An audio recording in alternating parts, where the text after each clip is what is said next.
Welcome back. Today we're going to do a flip through one of the many decks in my collection. This is going to be the Radiant Wilds Tarot. So it's going to be a flip through and my review on basically how I feel about this deck. This deck is one of my favorite decks. They put a lot of money into just the packaging. This is like a very hardy what do you call it, cover, and I don't know how to explain this, but the feel of this is like it's sturdy and it's also velvety, like it feels soft. I don't know exactly how to describe it, but I think if you're into collecting decks, you know that feeling of like it feels so smooth. It almost feels like I want to pet it constantly, which is a little weird, but it's you know, very handy. It feels good, so I want to constantly use it. I'll read what it says to you about it. Enter the Radiant Wilds to discover the infinite magic of the interconnected universe within you. Cultivate a deeper connection to yourself and your inner world to experience a more inspired existence. In this deck of 78 cards, Nat Gisberg's expansive imagery interprets the traditional tarot symbolism in a unique way. Let the cosmic visuals speak for themselves, or navigate them with the included guidebook, the Atlas. Whether you are new to tarot or a seasoned practitioner, Radiant Wilds Tarot holds space for you to be playful or profound. Uncover a vast place within where you already know all the answers.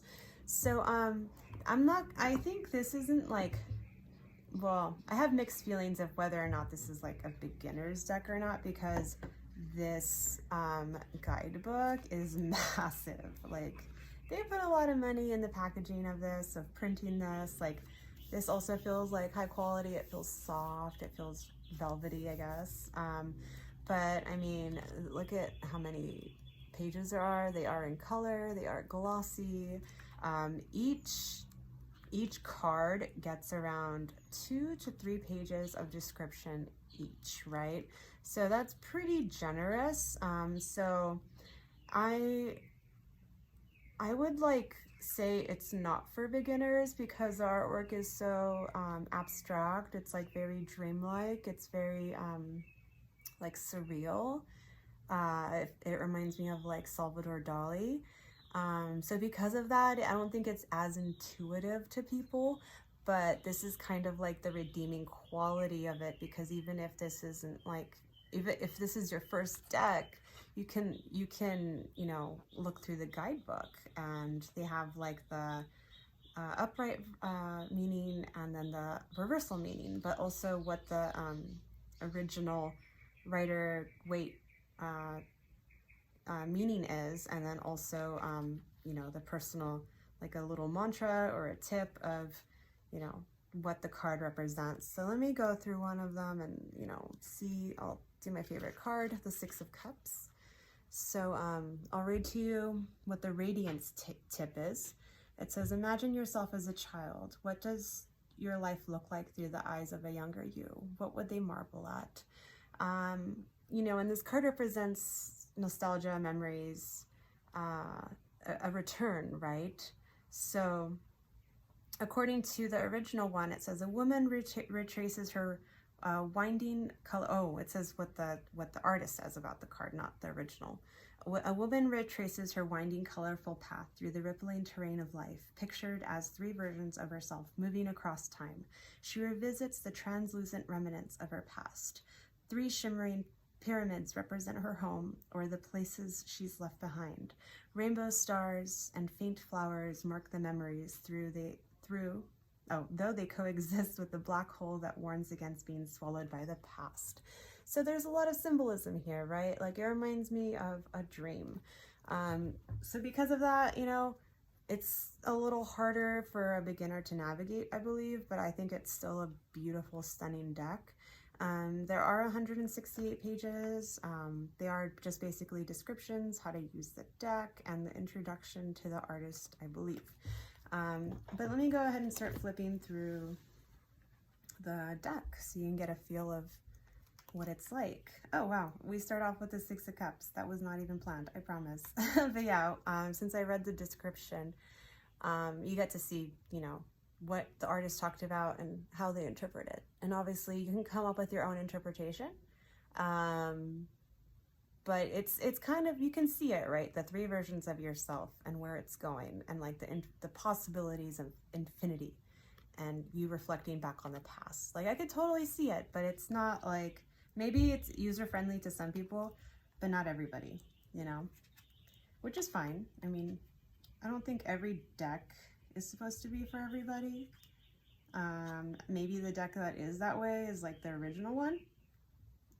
But even then, you know, I've never had that deck. I don't think I ever will want to get the original Rider-Waite deck, because I like learning about everybody else's interpretations, you know, artist interpretations, or I check out readers on YouTube and I get to learn how they see things, and it's always like a learning process. I don't want just one standard version of things, because it constantly evolves. But yeah, for example, this one, the Four of Wands, is very different. I've never seen a Four of Wands depicted with a pregnant person. So that's interesting, right? It typically represents home.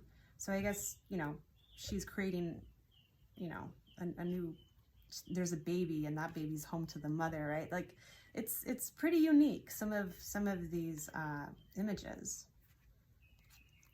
But yeah, it just reminds me of a beautiful desert landscape, and I don't know, it's dreamy. It's hard to describe. There's a lot of geometry. Sometimes there's animals that are only depict the cards themselves, which is, I think, unique. This is one of my favorites, the moon. It has like this Egyptian dog who's also like a person. And yeah, I mean, I've never seen that before. It's very artistic. It's pretty trippy, actually. But because of those, you know, variations, it gives you a different vibe. It gives you a different feeling of what this deck is supposed to represent, or what the cards represent. So death, normally, you know, it does not look like this. It's not some skeleton riding a horse into like an army of destruction or whatever it is. There's a sense of hope. Even the sad cards, or the gloomy ones, aren't as gloomy. You know, it has this skull, and then it has like this rebirth, right? It has this like, it's like a rainbow coming down and transforming everything, like from death to life. You know, there's still beauty in the transformation. So yeah, it's a pretty interesting deck. I do appreciate it a lot. The cardstock is pretty sturdy. I forgot to show you the sides, like they're gilded gold. So, you know, they've put a lot of time, energy into this. They cared about the presentation a lot, which I can, you know, appreciate. It's a pretty versatile deck. I've used this for a lot of readings, personal and, you know, client readings. Like it seems to mesh well with a lot of the other decks that I have. The color scheme is bright and vibrant, but don't let that deter you into thinking that it's like really specific and you can't mix and match with other ones. Because it's so colorful, it kind of just blends with others, which I do appreciate a lot. What else? Yeah, I would say, I mean, I have like around 130 decks last time I counted, and this is like easily my top 5 out of all of them. So that says a lot, I believe.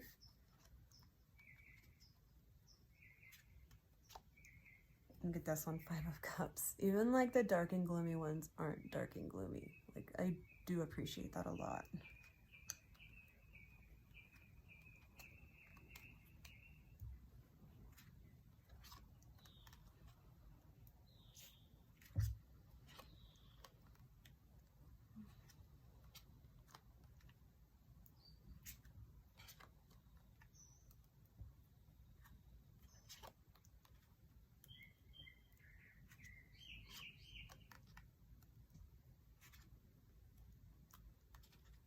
There's a lot of rainbows.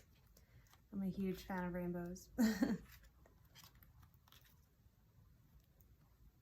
I mean, what does this deck remind you of? You know, like, are there any other similar ones? There's like one that's been out for a while. Mystic Mondays. I don't know if any of you have heard of it or have it. It's been around for a while. It's a pretty classic one. Most readers have that one. And it reminded me of it. I thought that, I forget who makes it, but I thought that person made this deck, and I was like, oh, it's a new one. It's a more modern version of it. Like, I'm excited. I want it. And then it turns out it's someone completely different. So, oh, I really like this one. Five of Wands. So, you know, usually the Five of Wands is depicted as like competition, fighting.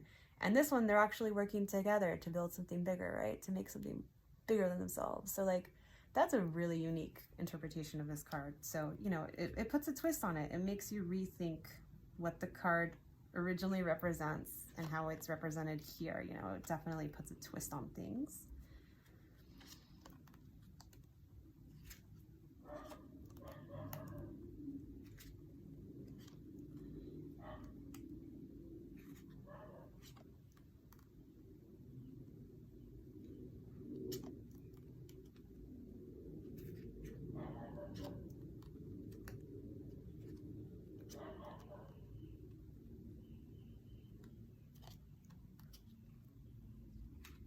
Sorry about the dog.